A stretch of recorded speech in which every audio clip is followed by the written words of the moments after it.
बिस्मिल्लाहिर्रहमानिर्रहीम। Adnan online class .net की जानिब से तमाम दोस्तों को, साथियों को अस्सलाम वालेकुम। आज के इस लेक्चर में सी और C++ लैंग्वेज की एक बहुत ही अहम टॉपिक डेटा टाइप्स के बारे में पढ़ते हैं। What are data types? Data types किसे कहते हैं? किसी भी लैंग्वेज में डेटा टाइप्स का क्या मतलब है? ज़रूरी नहीं सी हो, सी लैंग्वेज हो, जितनी भी आप लैंग्वेजेस पढ़ते हैं सी के अलावा, उसमें हम डेटा टाइप्स का कॉन्सेप्ट पढ़ते हैं। तो इस वीडियो में हम तफसीलन पढ़ेंगे कि डेटा टाइप्स कहते किसे हैं और कि इसकी कितनी टाइप्स हैं। तो आइए जी बिस्मिल्लाह करते हैं। What are the data types? तो डेटा टाइप्स की डेफिनेशन पढ़ते हैं। हम सी लैंग्वेज और C++ को देखते हैं, लेकिन ये डेटा टाइप्स हर जगह भी यूज़ हो सकते हैं किसी भी लैंग्वेज में। ठीक है जी। तो पहले तो ये समझे ना कि यार डेटा टाइप्स यूज़ क्यों किया जाता है, किस वजह से यूज़ करते हैं।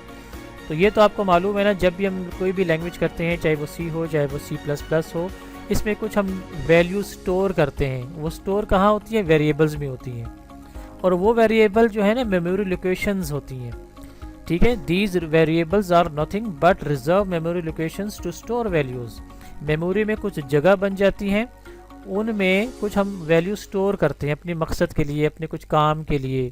ठीक है। चाहे वो 2 हो, चाहे वो 3 हो, चाहे वो 3.5 हो, चाहे वो A हो, तो वो लोकेशंस होती है मेमोरी में। तो दीज आर कॉल्ड वेरिएबल्स।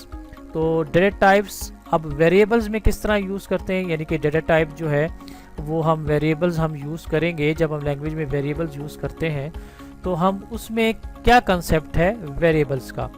तो देखें जी, जब आप भी कोई भी वैल्यू स्टोर करते हैं तो दीज स्टोर इंफॉर्मेशंस जो होती हैं किसी भी टाइप्स की हो सकती हैं।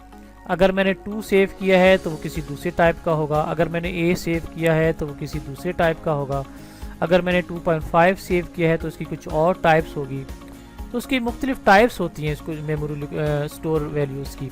उसमें कुछ होती हैं कैरेक्टर्स होती हैं, कुछ इंटीजर होती हैं, कुछ फ्लोटिंग होती हैं, कुछ डबल फ्लोटिंग होती है, कुछ बूलियन होती हैं। तो these are called data types. ये मुख्तलिफ किस्म का डेटा टाइप्स होता है किसी भी लैंग्वेज में। ठीक है जी। जब वेरिएबल्स में आप डेटा स्टोर करते हैं तो कोई भी किसी किस्म का भी हो सकता है ना। वो इंटीजर हो सकता है, वो वाइड कैरेक्टर हो सकता है, वो कैरेक्टर हो सकता है, वो फ्लोटिंग हो सकता है। तो इस किस्म का जो डेटा स्टोर होगा, किसी किस्म का डेटा वेरिएबल्स में, तो उसे कहते हैं डेटा टाइप्स। ठीक है जी। तो C++ offers other programmer to rich assortment of the built-in as well as the user-defined data types। तो C++ ये आपको पेशकश करता है कि आप built in data types use करें या user defined. Built in data types वो डेटा टाइप्स होती हैं जो पहले से बनी हुई होती हैं सी लैंग्वेज में या C++ में या किसी भी लैंग्वेज में। पहले से मौजूद शुदा डेटा टाइप्स जो हैं वो बिल्ट इन कहलाती हैं, यानी कि आपने सिर्फ उसको यूज़ करना है, वो पहले से बनी होती हैं। और जो वो डेटा टाइप जो यूज़र खुद डिफाइन करे, खुद बनाए, इसे कहते हैं यूज़र डिफाइंड डेटा टाइप्स। ठीक है जी। अभी आप चार्ट में भी देख लेंगे इसको। तो C++ में offers a programmer to rich assignment of a built in as well as a user defined data types. यह आपने देखा। अब हम देखते हैं ज़रा इसका चार्ट। ये देखें, चार्ट आपको नज़र आ रहा है। C++ में या सी लैंग्वेज में डेटा टाइप्स की कितनी किस्में? Main there are 3 types.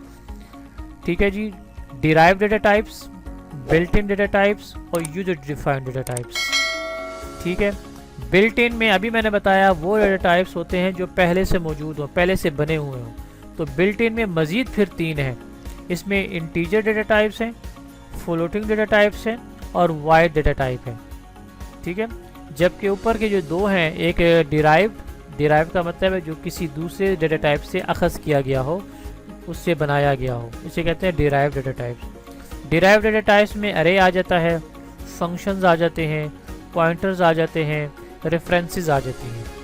जबकि यूज़र डिफाइंड डेटा टाइप्स है जो यूज़र खुद बनाता है वो डेटा टाइप्स, उसमें स्ट्रक्चर आ जाता है, उसमें यूनियन आ जाता है, उसमें क्लास आ जाती है और उसमें न्यूमरेशन आ जाती है। तो these are the 3 main types of data types in C++ या सी लैंग्वेज। इसमें अक्सर यूज़ करते हैं बिल्ट इन डेटा टाइप जो पहले से मौजूद होता है। इसमें इंटीजर है, इंटीग्रल पार्ट। इंटीजर में फिर 2 हैं, इसमें इंटीजर और कैरेक्टर है। इसकी हम डेफिनेशन अभी हम आगे देखते हैं। तो व्हाट इज़ इंटीजर और व्हाट इज़ कैरेक्टर। फिर फ्लोटिंग में फिर 2 हैं, इसमें एक फ्लोट है और एक डबल फ्लोट है। ठीक है, और एक वॉइड है। तो ये है डेटा टाइप्स का आपके सामने चार्ट। अब आते हैं जी, बेसिक डेटा टाइप्स जो हैं can be modified using one or more of these modifiers. Modifier मतलब वेरिएबल्स। तो इसमें डेटा टाइप्स में मुख्तलिफ हम किस्में हम पढ़ते हैं, जिसमें हम आपको देखते हैं एक साइंड डेटा टाइप्स होता है, एक अनसाइंड डेटा टाइप होता है, एक शॉर्ट डेटा टाइप होता है और एक लॉन्ग डेटा टाइप होता है। ठीक है, these are the basic types of data types की कुछ किस्में हैं जो आपके सामने हैं। अब इसको ज़रा चार्ट की मदद से देख लेते हैं। ये देखिए आपके सामने चार्ट है। बूलियन अगर डेटा टाइप्स अगर आपने यूज़ करना हो ना, यानी कि ट्रू और फॉल्स का, तो उसको बूल की मदद से याद किया जाएगा सी और सी प्लस प्लस में। बूल इज़ अ कीवर्ड, बूल हम इसको यूज़ करेंगे, ठीक है, किसी भी प्रोग्रामिंग में। कैरेक्टर को अगर आपने यूज़ करना हो तो CHAR यूज़ करेंगे आप प्रोग्रामिंग में। इंटीजर को अगर आपने यूज़ करना हो, यानी कि 35, 4, 6 इसे कहते हैं इंटीजर, तो इसमें आप यूज़ करेंगे INT, इंट। ठीक है, अगर आपने फ्लोटिंग पॉइंट को यूज़ करना हो तो फ्लोट यूज़ करेंगे। अगर आपने डबल फ्लोटिंग पॉइंट को यूज़ करना हो, यानी कि जिसकी रेंज ज़्यादा हो, उसको डबल के ज़रिए यूज़ करेंगे। अगर आपने वैल्यू लेस कोई डेटा टाइप यूज़ करनी है, जिसकी कोई वैल्यू ना हो, उसमें हम वाइड को यूज़ करेंगे। और अगर आपने वाइड कैरेक्टर को यूज़ करना हो, उसको आप WCCHR_T की मदद से यूज़ करेंगे। ठीक है जी, ये आपके सामने चार्ट था डेटा टाइप्स का और उसके कीवर्ड्स आपके सामने हैं।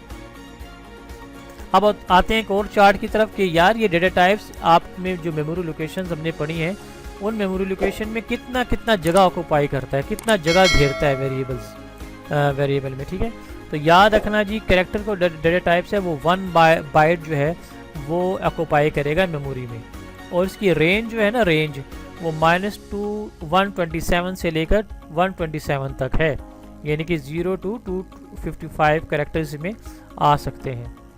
जबकि अनसाइंड कैरेक्टर में 1 बाइट, इसमें भी 1 बाइट ऑक्यूपाई करेगा वेरिएबल्स में, और इसका जो भी रेंज है वो 0 to 225 है। इसी तरह साइंड कैरेक्टर वो भी 1 बाइट है, वो भी इसकी भी रेंज -2 127 से 127 तक है। इंटीजर कितनी जगह घेरता है जी मेमोरी में? इंटीजर करता है 4 बाइट ऑक्यूपाई करता है, और इसकी रेंज आपके सामने देख लीजिए कितनी ज़्यादा है। और रेंज -214,748,3648 से लेकर 214,748,3647 इतनी रेंज है इसकी। अनसाइंड इंटीजर 4 बाइट ऑक्यूपाई करता है, इसकी रेंज आपके सामने नज़र आ रही है आपको। इसी तरह साइंड इंटीजर वो 4 बाइट ऑक्यूपाई करता है रैम में, यानी कि मेमोरी में। इसी तरह शॉर्ट इंटीजर वो 2 बाइट करेगा जी ऑक्यूपाई रैम में, यानी कि मेमोरी लोकेशन में। इसी तरह आपके सामने अनसाइंड शॉर्ट इंटीजर वो 2 बाइट है, साइंड शॉर्ट इंटीजर वो 2 बाइट है, लॉन्ग इंटीजर वो 8 बाइट है, साइंड लॉन्ग इंटीजर वो 8 बाइट है, अनसाइंड लॉन्ग इंटीजर वो भी 8 बाइट है। लेकिन रेंजेस का फ़र्क है, ये आपके सामने चार्ट नज़र आ रहा है, रेंजेस आप ज़रा नोट कर लें। ठीक है, लॉन्ग इंटीजर वो 8 बाइट है। अच्छा, अनसाइंड लॉन्ग इंटीजर वो भी 8 बाइट है, लेकिन रेंज का फ़र्क है भाई। फ्लोट कितनी जगह घेरता है जी? फ्लोट यानी कि 2.5 8.5 का जो डेटा जिसमें पॉइंट आ जाए, इट इज़ कॉल्ड फ्लोट, वो 4 बाइट जगह घेरता है जी रैम में, यानी कि मेमोरी लोकेशन में। अगर फ्लोट का डेटा बड़ा हो जाए, यानी कि डबल हो जाए, तो वो 8 बाइट जगह घेरेगा। अगर और बड़ा हो जाए, यानी कि लॉन्ग डबल, वो 12 बाइट 12 बाइट ऑक्यूपाई करेगा जी मेमोरी में। इसी तरह वाइड कैरेक्टर आपको बताया था, वो करता है जी 2 से लेकर 4 बाइट ऑक्यूपाई। ठीक है, यानी कि 1 वाइड कैरेक्टर जो है 2 से लेकर 4 बाइट ऑक्यूपाई करता है मेमोरी लोकेशन में। अब इन डेटा टाइप्स को ज़रा मैं आपको प्रोग्रामिंग के ज़रिए समझाता हूँ कि प्रोग्रामिंग मैंने की है, छोटी सी प्रोग्रामिंग है, इतना ख़ास नहीं है। सिर्फ आपको ये बताना है कि यार डेटा टाइप ऑक्यूपाई कितना करता है जगह।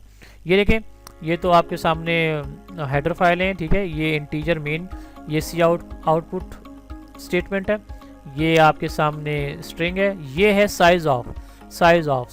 देखिए जितना ये फंक्शन है, ये साइज ऑफ एक ऐसा फंक्शन है जो किसी भी डेटा टाइप का साइज बताएगा आपके सामने। देखिए, कैरेक्टर है, इंटीजर है, शॉर्ट इंटीजर है, लॉन्ग इंटीजर है, फ्लोट है, डबल है, वाइड कैरेक्टर है। तो ये जो है ना, इसका इन डेटा टाइप्स का साइज बताएगा कि कितना साइज ऑक्यूपाई करता है मेमोरी में। ठीक है, ज़रा मैं रन करता हूँ प्रोग्राम को, ये देखें आपके सामने नज़र आएगा। तो जैसे मैंने रन किया प्रोग्राम तो आपके सामने ये चार्ट आपके सामने आ गया। इधर मैं करता हूँ, ये देखें कैरेक्टर 1 बाइट, ये देखें 1 बाइट, आपको मैंने जैसे पिछले स्लाइड में बताया 1 बाइट। इंटीजर 4 बाइट, ये देखें इंटीजर 4 बाइट। शॉर्ट इंटीजर भी 2 byte. Long integer 4 byte. Float 4 byte, आप पढ़कर आ चुके हैं अभी पिछले स्लाइडों में। Double 8 byte. Wide character 2 byte. ठीक है जी, तो ये आप अपनी मर्जी के डेटा टाइप्स इस फंक्शन के जरिए मालूम कर सकते हैं। ये जो आपके सामने फंक्शन नज़र आ रहा है साइज ऑफ, इसकी मदद से आप मालूम कर सकते हैं किसी भी डेटा टाइप का कितनी जगह ऑक्यूपाई करता है मेमोरी में। तो ये था जी डेटा टाइप के मुतालिक कोई मुख्तसर सा तारुफ आपके सामने। उम्मीद है कि आपको लेक्चर की समझ आई होगी।